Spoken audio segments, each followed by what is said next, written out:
All right, hello everyone. Happy Friday. We'll give Audrie just a second to join us. This has been an incredible week.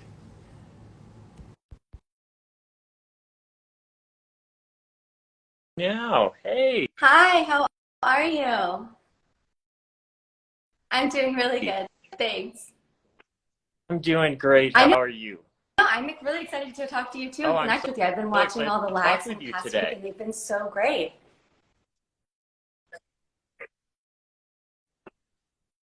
Yeah, this week has me feeling so Same. I think inspired. Just education around this topic is conversation so just great. And to seems to be strike totally a different honest, I note. get so nervous and shy on camera, but I am always down to do it for a good cause.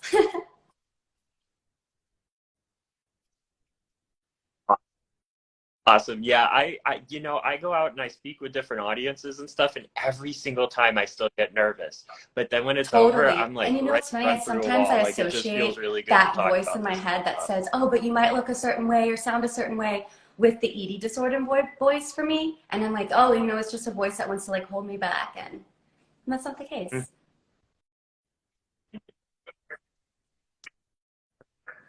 Yeah, Right. Yeah, it's so yeah. important that we create that voice from our voice, and that's all the time. Yep. So thanks so much again for joining All us today. right. I'll go My ahead name is and Audrey, let you and I've been a introduce yourself volunteer to with the audience ENAD out there. for man, going I think on almost 2 years. And I've been a support group leader, which has been amazing and so rewarding. And I love being of service. And for me, like being able to be part of this community is so great because it's important to me and it's so close to me in my experience with recovery.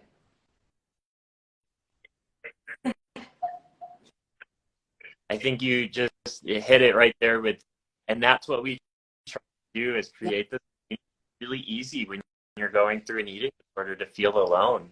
So what has it for You you to know what? be It's just a been part so of the ANID refreshing. community now I for the last remember 2 years? just like doing an inventory in the new year when I first started volunteering with an ad and being like, what is something I can add to my life? And it was really like being of service and figuring out like what is it I really wanted to be of service with and like stick to.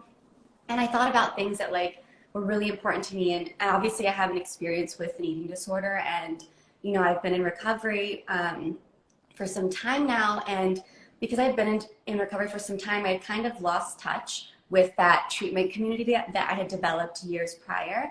And I was like, I'd really like to connect again with that community and with people who I like feel at home with. Because I remember like, you know, before I got treatment, I felt so alone. And if I can just be in a room and just be like, share my experience, strength, and hope with other people, maybe other people still struggling with their ED will feel less alone because that in itself helped me so much in my recovery. Yeah, the power of peer connection is huge. And that lived experience. I tell people all the time, I was never really alone when I was battling an eating disorder. I had my husband by my side, I had friends by my side, but there's still that feeling of being alone because they didn't go through what I went through. So when you're able to join those support groups and when you're able to call into the helpline or something and talk to folks who have that lived experience, it takes on a whole new connection. It's a deeper understanding, and yeah, it's powerful stuff. So you've been a supporter, you are here I right like now. again, I love And it so what has much. that Let experience me just been like clarify for what you? support group leaders do for everyone listening. So, support group leaders don't go in and run the show. It's the complete opposite. We're really just there to create a safe environment, share like the guidelines, and just keep the conversation going, and kind of bring it back to the general topic of whatever someone is experiencing or struggling with that day. Like, how does that relate to your eating disorder, or to eating disorder behaviors or thoughts? And I think one of the most beautiful things is seeing how much people champion each other in groups. I think it's so beautiful when someone shares, they're struggling and, you have several people, take off unmute themselves and just share like, hey, I can relate, or hey, I can't relate, but, I can relate to that feeling, or, you know, hey, I'm just sending you some love and support. I think it's so nice to see how much love and compassion and just genuine support are in those groups. And as like, you know, somebody who's been in recovery for some time, like I learned so much stuff in group, and it actually helps me with my own healing. So it's kind of, I'm like, am I volunteering here? I'm like, I don't know if this still feels like being of service, because I feel like I'm getting something out of it, but it's really beautiful. I highly encourage anyone listening, if you've ever been interested in, you know, if this is something that you're interested in, definitely check it out, because yeah, it's a really beautiful, beautiful support space.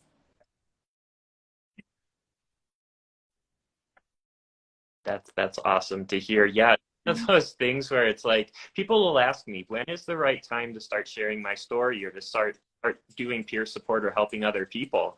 And I was like, there's never really a right time. Like it's always going to be a little uncomfortable at first, Mhm. and you're going to realize when you're talking to folks that you've got additional healing to do. Because yeah, I thought, okay, yeah, I'm in a good place, and then I started having those conversations, and it's like, okay, supporting other people Yeah. is supporting me too. Like it's just a two-way street of healing that goes on.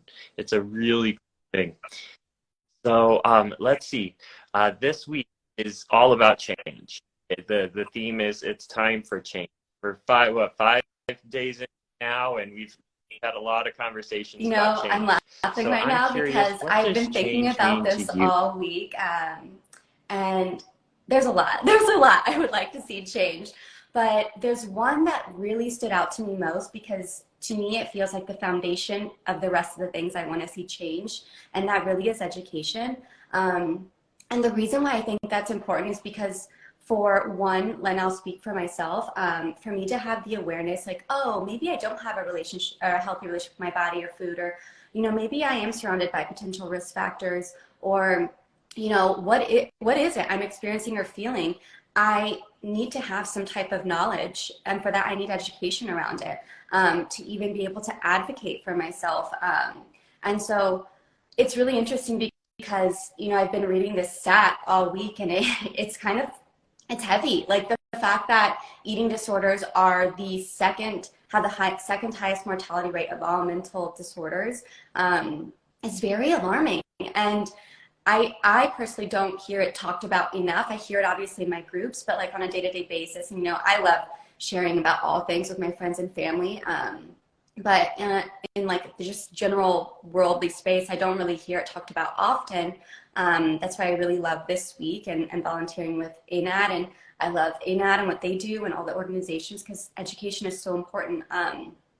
When I was a kid, I never learned about eating disorders. You know, in school, they would teach us about food and our bodies and health and nutrition class. But I actually think for me, like that was really harmful, because it was based on a BMI level. It was subjecting your body to certain things in gym class and like all these things, and, you know, measuring certain things, and, you know, a lot of numbers. And, you know, even being in an environment where I was always around most adults I was around as a kid, now looking back, had a very unhealthy relationship with their bodies and food. And obviously as a child, I leaned on adults in my life, whether it was, you know, in my own home, in extended family, at school. I played a lot of sports growing up, coaches, even the medical system, you know, like, and I think people can only do what they know. And even from that place, like somebody might be like, why the medical system? But I can tell you that before I was diagnosed with an eating disorder, when I went to treatment, I had visited doctors and ERs multiple times, and never was I screened or asked about, like, you know, what is your relationship with food, or what are your thoughts around your body? And not that, you know, there's anyone to blame, but like I was very influenced as a child by the people around me. So had I known like these are risk factors, I could have gone home, or I could have gone into different communities or spaces I was a part of and educated people like, hey, maybe we don't go about our bodies or food talk that way. Maybe we try this, or, you know, or even with myself, I could have had the awareness to be like, maybe this isn't healthy.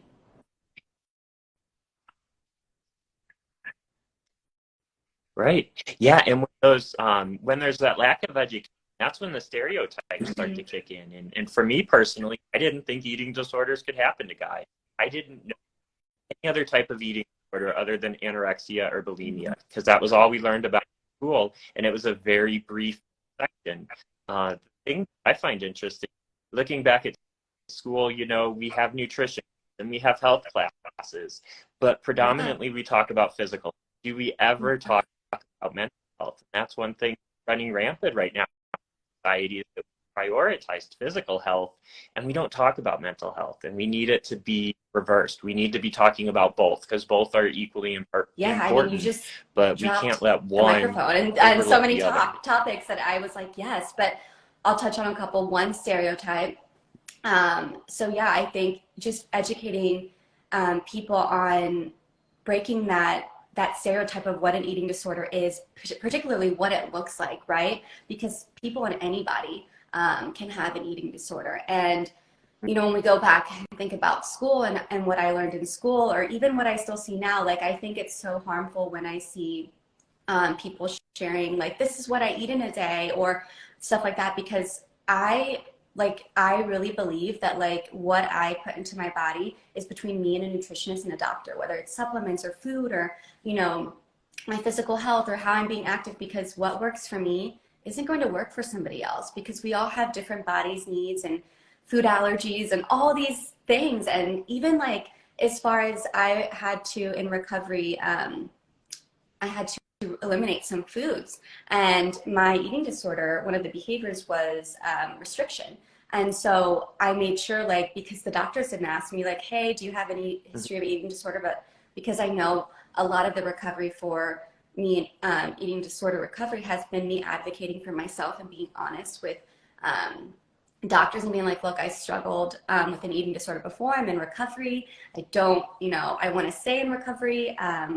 You know, who could help me do this? And but it's just interesting that when even if I go to doctor's appointments and it's on my chart, it'll be like totally missed and something will be raised and it could easily be a trigger, but I am my own advocate. So I just wish that there was more education in general in all areas, including the medical field. And we can touch on this, but it's a long topic, is just accessibility to treatment. You know, that early detection and the fact that like, I don't know your experience, but I struggled with my eating disorder since I was a kid. But in order to be a kid and get treatment, you would one need to know, or like adults around you would need to know, and they need to advocate for you. And then the medical system would need to advocate for you. And we won't even get into insurance or the cost of treatment. But yeah. Yeah. Yeah. That one, yeah, that would be a topic right there. Yeah, it's one of those things where this is what we need to be talking about, though, and this is where we Mhm. need to have the change, because it's one thing to realize that you need Yeah. help. It's another to run into more barriers when you're actually seeking help, and as for me too. And it's one of those things where we all have to become our own advocate. And I'm really excited because we have a blog post coming next week or the week after that talks about that. We want to dive into some tips that you can use to become your own advocate when you receiving the mental or the health care that you deserve, that you're entitled to. So as we get ready to wrap up here today, which I can't believe the conversations I've really, but one more question I have for you is for folks out there who are listening right now or have been listening all week, are thinking, okay, maybe I should show up to a support group. Maybe that would be helpful for me, but they're scared, they're nervous, and that's My advice typical, would that's be you're normal. not What alone. advice Every would time you I have to join say group, to and I've been doing it for a couple years now, I'm also still nervous. And that is just like, I don't know, I think it's my personality trait, you know, but once I get in and I just let go and I dive into just being there with the community and really reminding myself why I'm there, it kind of like this conversation, it goes away. Um, and and there really is like, now that I've seen groups happen and I see new people come in and I can tell how some people sometimes are scared and nervous, but by like minute maybe 20 in group, their microphones are unmuted, they're sharing in group. I mean, it's just such a, like I said before, open space, like super.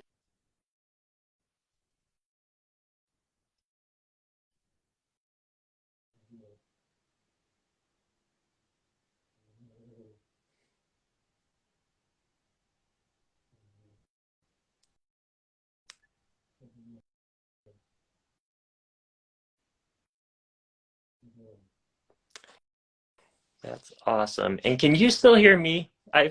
Did you Oh, go, did you hear my answer? did you go mute?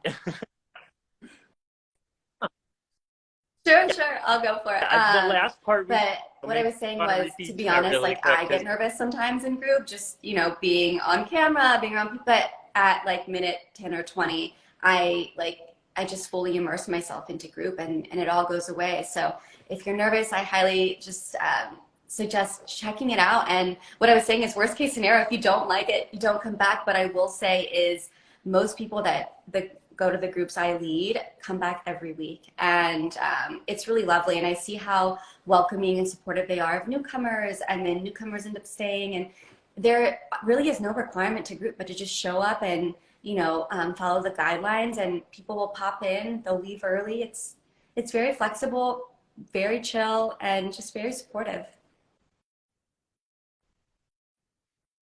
I love it. I love it. That is what we need. And that's what we're all about here at Anit is support and care for each other. So reminding folks that they are never alone in this journey. So Audrie, thank you so much for this conversation and for coming on today and for all the work that you do here at Anit, all of your volunteer work. I've said it multiple times, but our volunteers really are the heartbeat of this organization, and you make it possible to get out there and to help so many folks. So thank you for Thank you everything too you for do. everything you do. And I hope you have I've a been fantastic following your weekend. stuff, so if anyone is listening, definitely follow Oh, Jason because he shares some really great stuff. Of course. Bye. well, I appreciate it. Thanks so much. Take care.